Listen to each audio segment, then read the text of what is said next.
J'ai récemment lu le livre The Craving Mind du psychiatre et neuroscientifique Judson Brewer, voir dans la description. Ce livre parle du fonctionnement psychologique des addictions dans un sens très large. Drogue, smartphone, cigarettes, nourriture, claquage de papier bulle, et de comment on peut s'en défaire avec de nombreuses études cliniques à l'appui. Et de façon intéressante, ça ne consiste pas à faire preuve d'une volonté d'acier, avec une grosse veine palpitante sur le front. En fait, ce genre d'approche a plutôt tendance à épuiser rapidement nos réserves d'énergie. Et, au bout d'un moment, on craque et on avale 3 pots de Nutella d'un coup.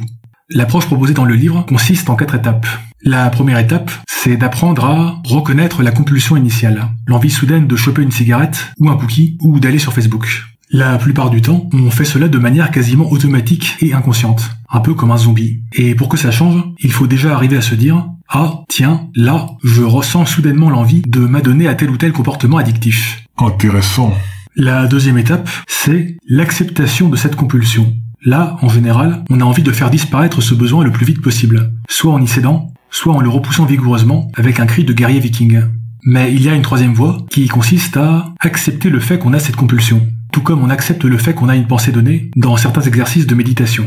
La troisième étape, c'est d'observer les manifestations physiques de cette compulsion. Qu'est-ce que je ressens physiquement lorsque j'ai cette compulsion? Des tensions quelque part, une démangeaison diffuse, un goût bizarre dans la bouche?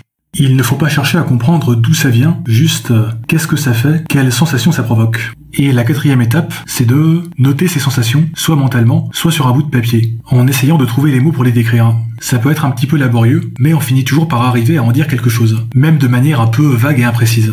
Et c'est tout. Répétez à chaque fois que vous avez une compulsion, merci, au revoir. Bon alors, qu'est-ce que c'est que ce foutage de gueule?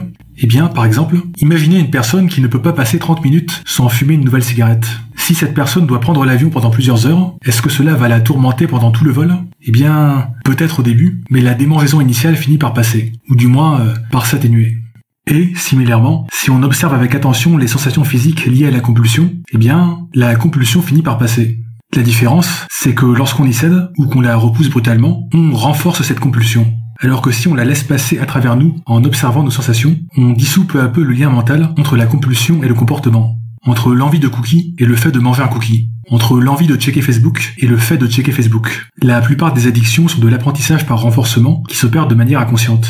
Et là, c'est du désapprentissage par dérenforcement qui s'opère de manière consciente.